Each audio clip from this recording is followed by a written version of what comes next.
back to school briefs. As usual, here with Claire, but really pleased to also have Bevan Holloway with us. Last time we spoke with Bevan was around the amazing work that he had done alongside others around the Te Tiriti o Waitangi Tribunal, and that was pretty close to a term ago now. And so great to have you back. How's things going?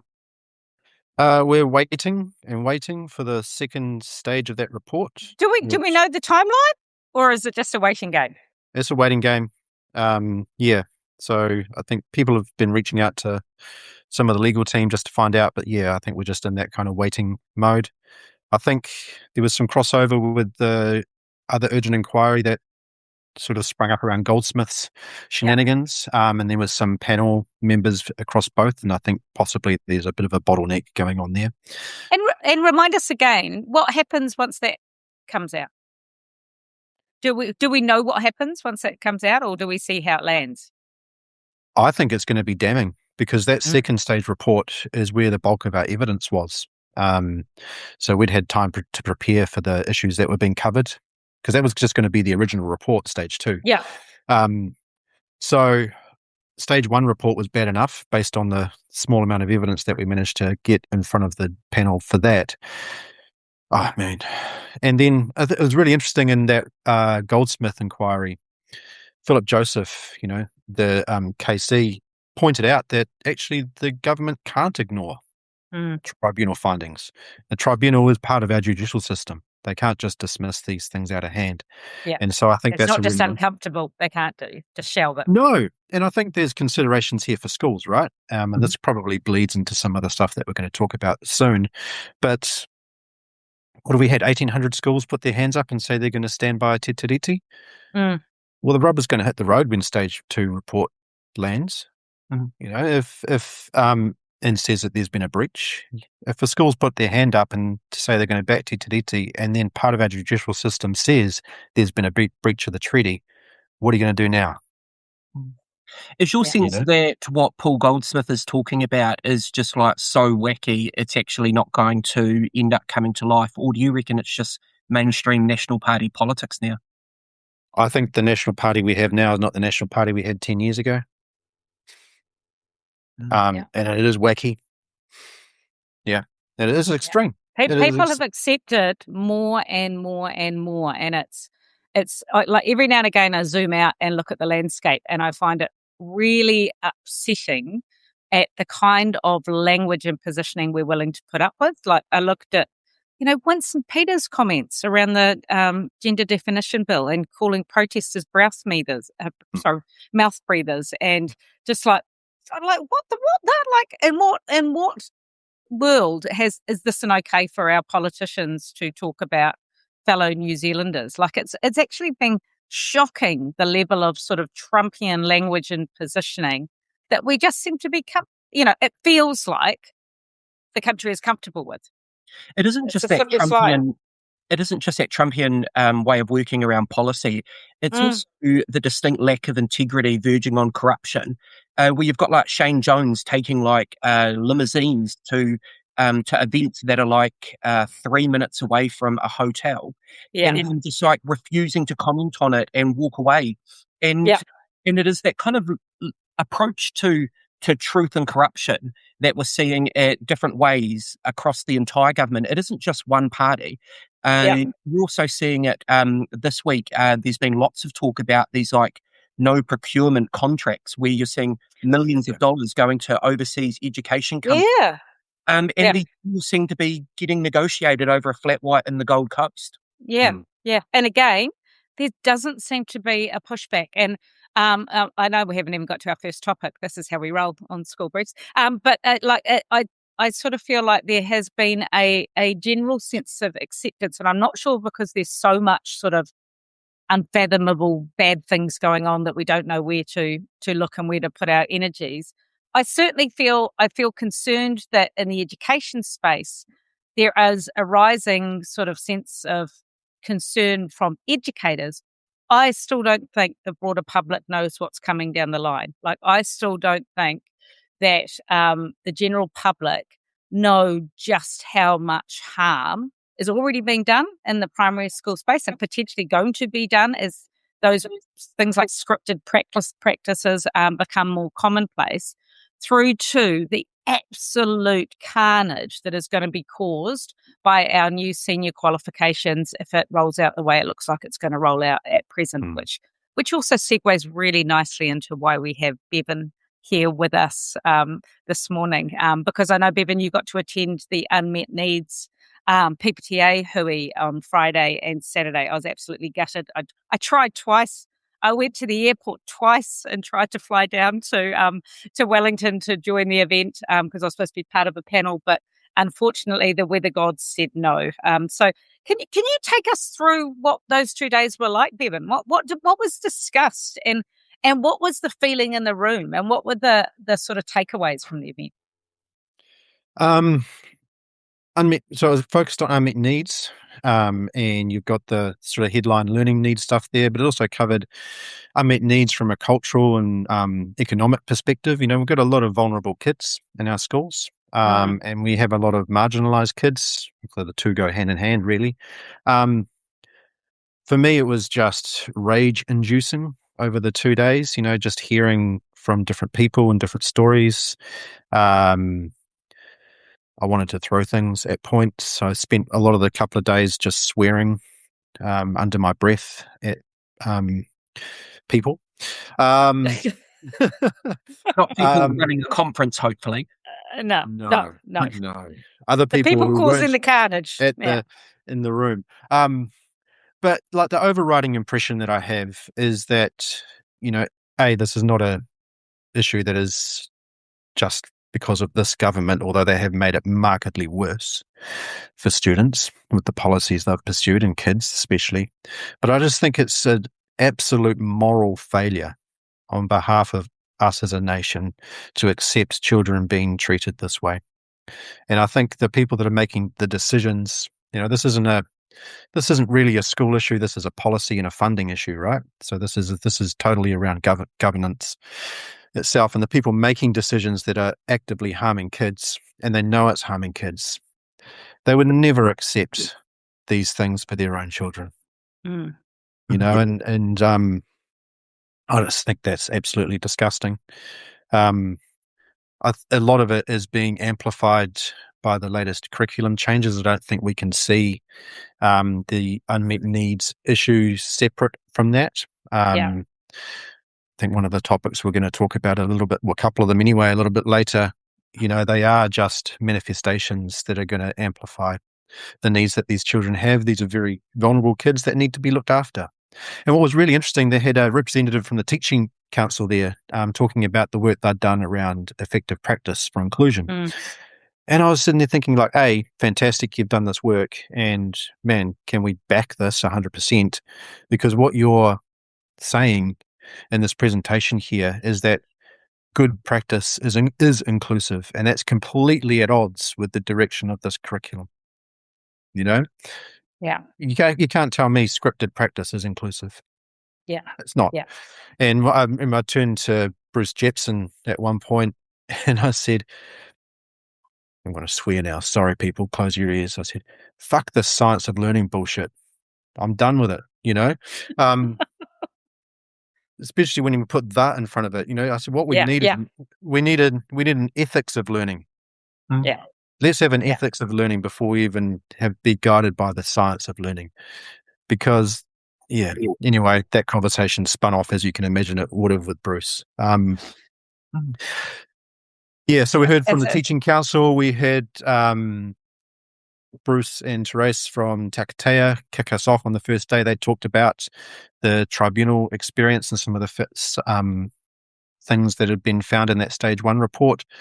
And then they kicked off on Tuesday as well. And one of the things that they were trying to stress was that actually this is recolonization happening again. We're having the goals of the powerful being exerted on the vulnerable. And those vulnerable happen to be Māori and Pacifica primarily, right? They're the ones that figure mostly in these statistics. Not the only ones, of course. So it was quite a confronting couple of days. We had Sarah Iono come and present the Beyond Capacity report which my reading of that is that, the language of support from this government is just nothing more than translating, not translating. It's just words that you can send out into the media sphere for spin and political gain. So, yeah. One thing that I've really been wrestling with in the last wee while, and it's something that's bubbled away for quite some time, and it came to a head. There was a principal who wrote an opinion piece about why these reforms are going to be, much needed, that are a really good idea, particularly in the replacement of NCA space. And I looked at that opinion piece, and I looked at who the voices are who are being listened to, and actually, the voices who are being listened to are the voices of white privilege, are the voices of very privileged school communities who are fighting for a change which will just serve to pull up the ladder. So, and the thing that frustrates me is their communities aren't being underserved by the current curriculum or NCA. Like their communities aren't being penalised by it. Yet they still want to make changes to ensure that there's going to, in essence, be winners and losers. And I think ultimately, whether they want to say it or not, they want to protect the status of their qualification. And the only way they think a qualification has status is that not everyone actually can succeed. And I just think we've got to call these people to account. We've got to call these people to account who are heading up the most influential PAGs, the professional advisory groups, principal advisory groups, the curriculum advisory groups. And we've got to make sure that I think there has to be a step in the process where they see everything through the eyes of the most at-risk community first. And that is what guides their decisions, not through their sort of position of privilege. Like doing these, like I'm part of the PTA Tira Ano research, and we are all looking at different areas. And my area was looking at schools that have lent into the flexibility of NCA to design really robust programs of learning that are contextualized and suit their community. And, what struck me is none of these bloody people are gaming the system. Or at least if they are gaming the system, they're doing so in the most intellectual sense of the word. The amount of rigor and research, all of them have been designed and refined over a number of years. All of them have been designed in partnership with community, a lot of them in partnership with academics. They have designed learning and assessment from the ground up that is respectful and reflective of the communities they serve. And absolutely all of them don't see a way forward under the new reforms.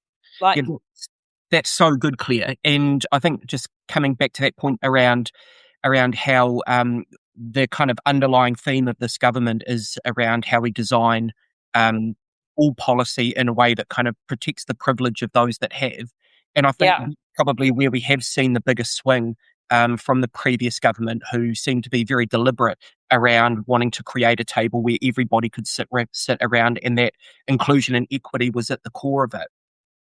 And I don't think all is lost, though. I think we're now 2 years into this, and I think we've transitioned from a time where everyone's like, hey, there's this big new idea, the early adopters are saying this is working really well, let's go and test it out.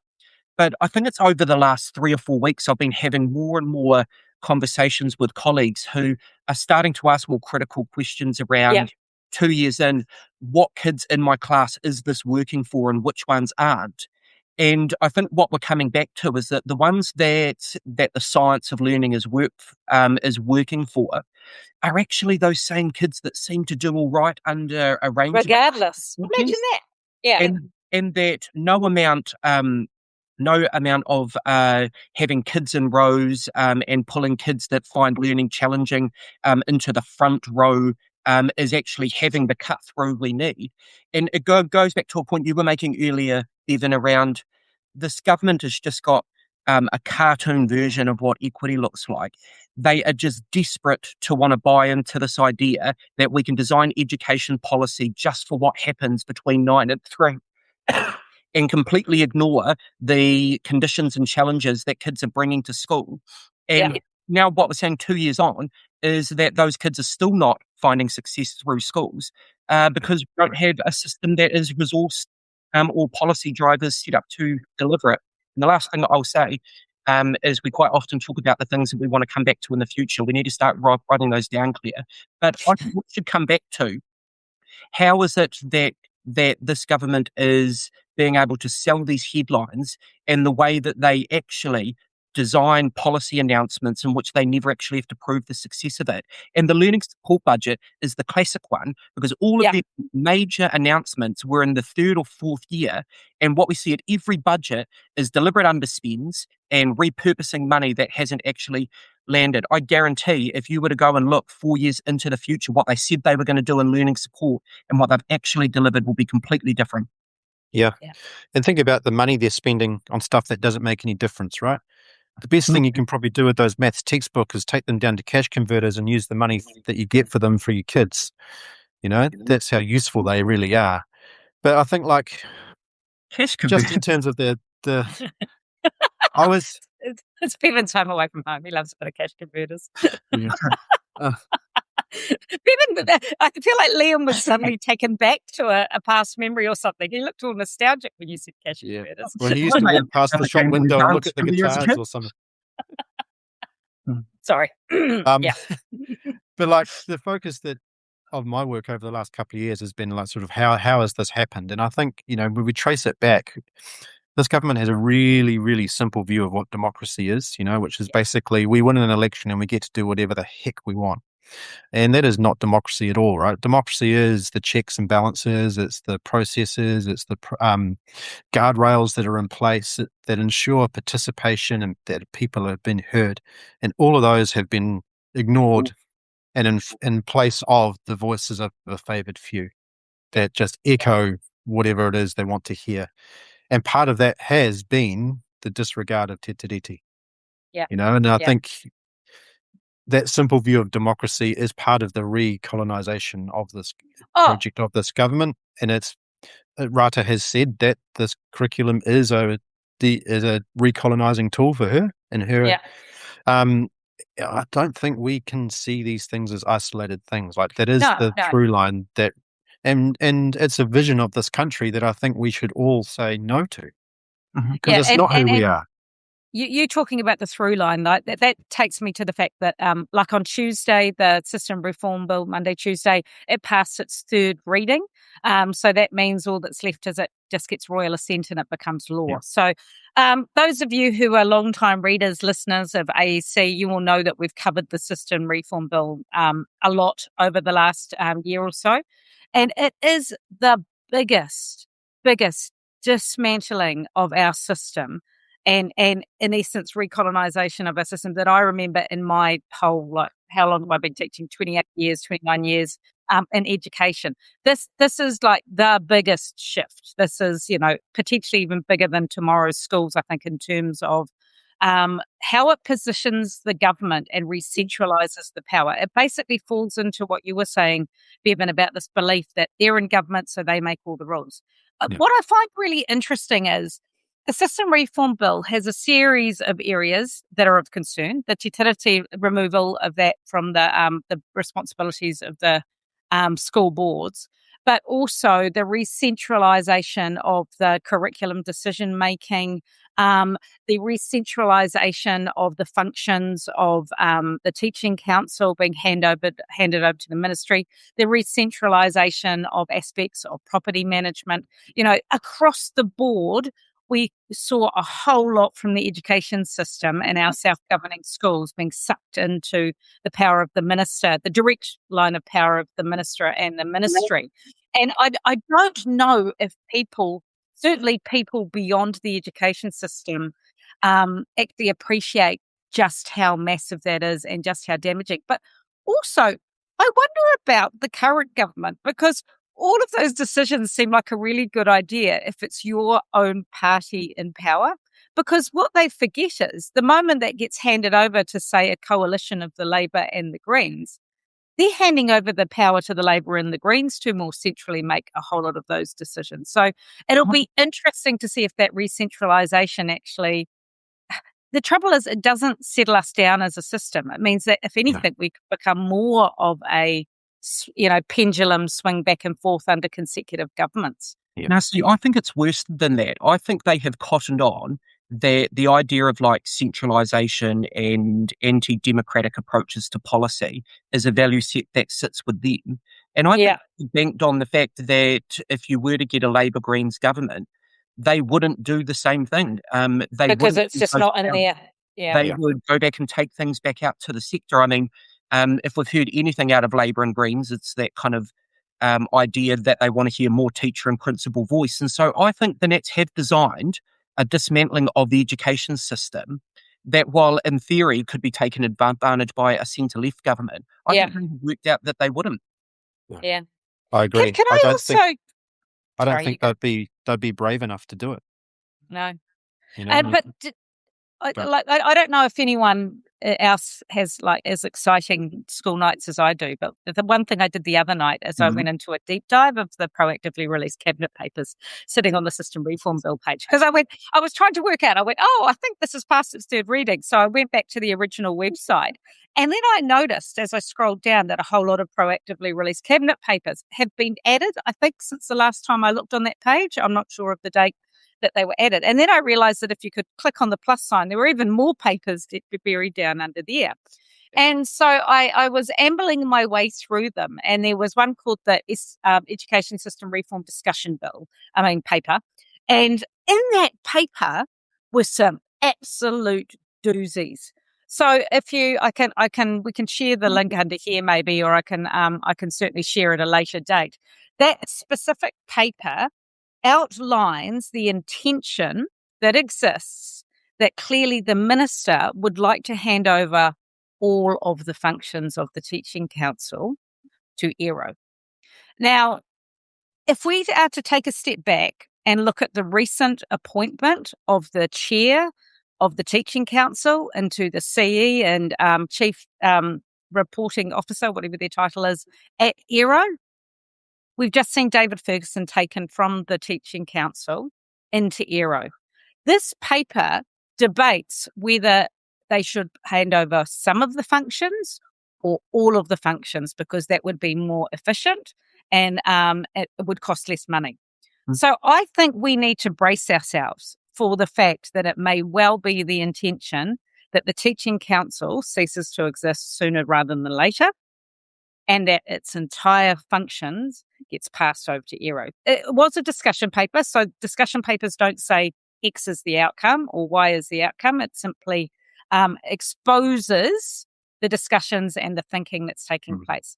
Be very clear, there is an intention and a desire for the function of the Teaching Council and the Teaching Council in its entirety. At least that's how I read it. I think I shared it with both of you, that paper. It read to me like they were very seriously considering handing over all the functions. Was that your takeaway from the paper? Yeah. Well, while they talk about functions, what they're actually having a go at is that they don't trust school leaders to be able to adequately assess whether or not a teacher should be recertified.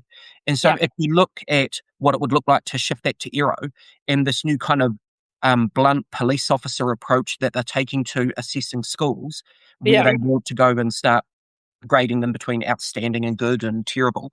If that is your model in which you view performance through, you are going to see the exact same thing happen in the way that they want to set ERO up to assess the work of teachers.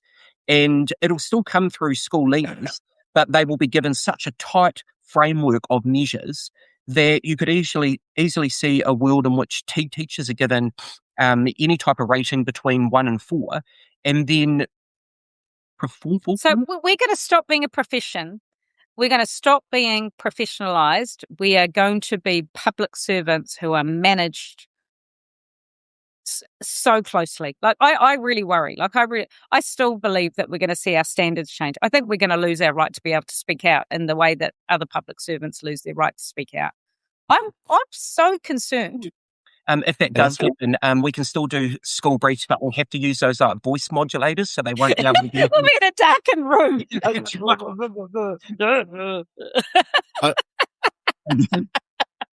And again, we need to see these things in context, right? So that stuff that was written about on AEC by Vivian Dean last week around that instruction that was given to ITE providers around teachers, the expectation for 80% direct instruction, which the ministry tried to fudge and, say, oh no, it's all very completely normal and nothing to see here, and their commentary around it. But that's something that could be easily monitored, right?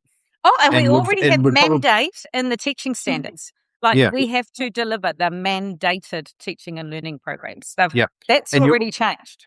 And you're already seeing it in the curriculum. So the last pages of the curriculum makes references back to Section 90 of the Education and Training Act to stipulate a particular pedagogical approach, which is structured literacy. So if you're a teacher in the English subject area from year 0 to 10 and you're not teaching structured literacy, you are literally breaking the law right now. Yeah. All right. So these are things that people need to be very, very wary of, because they will eventually be used with this centralization of power that is going on within a very narrow ideological group of people that are here to do something very specific, which doesn't include any reference to TTT at all. I've got a OIA in around the changes to the senior assessment framework. Qualification, that's the word. I've only had one coffee today. Give me a break. And I've had it with the Ministry and NZQA just asking, have they done any analysis around TTT obligations here? I got one back from NZQA on Friday, and gone through over 700 documents, and there is nothing that they've done to do an analysis around the obligations that the government has here. But they tried to pass what's going on, but it's come from the ministry, so it's not really us. And it's like, well, no, I don't accept that, because you are the agency that's going to be delivering this. Yeah. And you've already had advice that's gone to Cabinet that said that Māori and Pacifica students are likely to be adversely affected by these changes. And you've done no analysis of your obligations around Te Tiriti in the last 7 months. Come on. Yeah. No, it's a shocker. Just going back slightly to that kind of obsession with scripts. The other kind of sector player that really wants to be able to buy into that is going to be those large edtechs, because it'll be very easy to start using AI to script out lessons when it is all knowledge based, and it's teacher says this, student gets the answer right or wrong, teacher says this, and so then you have to start to follow the money around where we're going to start to see donations coming in from, because I wouldn't be surprised if we see EdTech seeing this as a huge opportunity for them to further integrate themselves into public education, into the charter schools movement. And on that front, can I talk about one of my spidey hunches that I've been having for some time now, but came to the fore this week?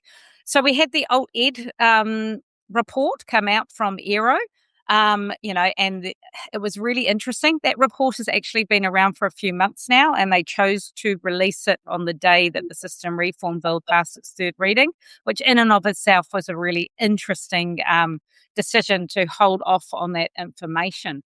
But one of the things that I'm really concerned about, so I wrote a piece for AEC earlier in the week about the Alt Ed report and the utter irony that we're being told that we should be doing more to keep those at-risk young people in our schools at the very time we have new Aero reports that actually penalise schools that choose to wrap around our most at-risk young people, because we are not going to be the schools that get the blue-green bloody bars on the new Aero reports. And so they are absolutely incentivising people removing those at-risk young people from their student populations. But also to do that at a time when we're getting a curriculum and an assessment framework that is going to penalise and make it harder for those very young people to succeed absolutely gutted me, because the irony is off the chart. But there was also one other aspect. There was some real criticisms of, that we've talked about Te Kura. And I thought about, why would this report come out now off the back of the System Reform Bill? And we know that the System Reform Bill, one of the things it does is it opens up the ability for chains of charter schools. Now, I have long believed that Crimson Education is gearing itself up for a takeover bid. I think it has been starting to position. We know it's taken over Summit School. We know it's taken over Hobson Middle School. It's basically been scooping up a lot of those sort of neurodiverse, at-risk sort of school providers. We also know they're an online school. They have those online academies, and they got approved for the first online charter school last year. I can't help thinking, remember John Key is the chair of Crimson Education. They are friends of the minister. They are friends of the current government. I can't help feeling like a report that critiques the functions of Te Kura and is highlighting the need of more resources and support for these particular young people, coming at a time where charter schools can be expanded into chains of charter schools, seems a little bit too convenient for my liking. I would be willing to put good betting money on the fact that our minister would like nothing more than to take the funding for Te Kura and shift it to Crimson Education and their online charter school offering. Yeah, because she's got a track record of shoveling public money into private providers, right? Yeah. It's the same thing. Yeah. Although there's been, in the last half an hour, a number of kind of things that we've spoken about that could happen in the future. There is a possibility that somebody from the minister's office watches this and is just starting to like, oh yeah, we weren't going to do that, but that's a great idea. We can credit then, we're not very laced. The whole... we did say we want to grow our audience. Maybe that's our key. Just, expand our way through the ministry. Influence. Love it. Yeah. The whole... it's funny, we've got to laugh, and if we don't, we might cry. Ginny Anderson mentioned something in Parliament this week, and I think we have mentioned it before, but not this part.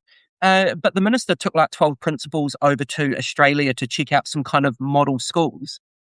And Ginny Anderson said in Parliament that there were 2 principals that went on there that came back and talked about the use of dog clickers in classrooms. And so what she said is that whole class teaching, all kids were down on the mat and they were showed images. And if they chant at the right time, they get an approving buzz from a dog clicker. Do they get some kibble thrown at them as well at the same time? I mean, that's the whole Pavlovian response approach to education. But it's kind of like they've gotten a bit confused thinking that we actually have to do the dog-related part. It beggars belief, but it sort of doesn't at the same time. Like, it's actually absurd. Like I was thinking not that long ago that we could reproduce Yes Minister and we wouldn't even need it to be satire, because it just feels like the reforms and the way in which they're rolling out in the light of day are beyond satire. They are so freaking absurd. But the trouble is they're coming and they're happening and they're being sold in such a way that people think they're fucking common sense. Yeah. I think these people deserve to be laughed out of the room. It's so unserious. They don't know children. And I get back to my point I made earlier, right? It's just, would any of them accept their children being treated that way? Yeah. Well, absolutely not. So what gives them the right? And let's be clear, probably a lot of them are children from minorities in that place, So we're probably talking brown kids, poor kids. Look, it's the kind of thing that makes me want to throw stuff. I think though that rage back. I think though that there is a bigger issue with that type of behaviour. After we get to the point that they actually believe it, is the message though that sends to parents around how kids learn, because teachers are seen as kind of professional, knowledgeable, despite the gutting of that idea from the government. But there is a world in which parents are going, oh, well, let's go and test our kids at home on some maths questions, and if they get it wrong, we'll turn the hose on them. I mean, it's that kind of like entry to kind of the way that you treat kids, thinking that you're doing the right thing. But and that learning is about compliance. Yeah. That learning and fear. is, No, Yeah. it's absolutely disgusting. Absolutely disgusting. And doesn't help the kids that needed the help the most. Well, one of the things we wanted, I know we wanted to end on this, is this idea that we need to reach more people with these conversations. Like I'm really concerned that we're a bit of a bubble at Aotearoa Educators Collective. We're a growing bubble. We know we have a fantastic listenership and readership that hits around the sort of 3,000 mark each week, which is nothing to be sniffed at for something that sits within the education context. But my worry is that how do we get this out to our other colleagues? How do we ensure all of our colleagues understand what is going on? Because I get it. People are busy and they're in survival mode. I mean, they're heading into week 11 of term 2. Maybe that's by design as well. Maybe they wanted to make sure these things were landing in the world's longest term. I guess a bit of a request I have to our listeners is, can you introduce us? Can you introduce us to your friends in the staff room? Is there a chance that you could share an AEC Substack or share an episode of School Briefs with your colleagues? Get us outside our regular readership bubble, because we love our readership and watching bubble. But it would be fantastic to think we might be able to spread our reach a little bit further. And you, Liam, had a bit of an idea about some regional talks as well that could build on that idea. Yeah. When I think about the next stage that we need to go to is how we kind of shift the conversation to being one where it's people connecting with our Facebook group or our Substack, and actually realizing that while they might feel relatively isolated within their school because none of this kind of critical conversation plays out, that actually we know firsthand that people aren't alone at a real local level. And that what we're going to try and do is set up some kind of local AEC meetups. And I don't think they need to be branded AEC meetups, but it is a useful way to kind of highlight that the purpose of getting together is actually realizing that there's other people that don't buy in boots and all to this kind of science of learning stuff. That actually wants to see greater balance in the way that we go about teaching and learning. And respecting the professionalism of our teachers. Yeah, that's right. To do what's right to their kids. And I think there is a really important point around needing to build the confidence of people that this isn't going to be New Zealand's education system for the next 20 years. Because if people do feel isolated, they are looking at what's playing out in their classrooms, knowing that it is letting down kids in their class. We just run the risk that some of our best teachers are just going to leave the profession because they're not interested in reading out scripts and hosing down kids if they get maths questions wrong. They actually have got some kind of bigger beliefs around how kids learn and the potential of children and the need to be creative. And so we think creating space locally for people to come together, I think, could be one of the most powerful things we end up doing. Awesome. So I know that we're planning to get together a bit over the school holidays. I know Liam and I are planning to do some of our Learning on Tap recordings, but also put a bit of a scheduler together. I really like the way that the sun is giving me a really angry monobrow right now. Look, just as an aside. It really enhances my mood. Sorry, I got sidetracked. I get sidetracked by these freaking cameras. Okay, yeah. So Learning on Tap sessions will be coming. And also we're really keen to maybe hear from people in terms of where those regional meetups could take place. But also, please think about introducing us to your mates. Bevan also swore on this episode of School Briefs. Did we kind of bleep that out, or do we just we haven't really spoken about that? I would have been upset if Bevan didn't swear. And to be fair, I did give people a chance to block their ears. I did say it was coming. That is very true for the kids in the room. That's right. So people can. We fundamentally believe in people's ability to self-manage, don't we, as an entity? We do. Right. We trust the people. He also did say he was coming in with a bit of a rage as well, and so And I tried to temper it. You should have seen me yesterday. So. Are you feeling any better after kind of 40 minutes of talking about this stuff, Bevan? Yeah, a little bit. And the Black Caps did really well last night too, so that helps. So, yeah.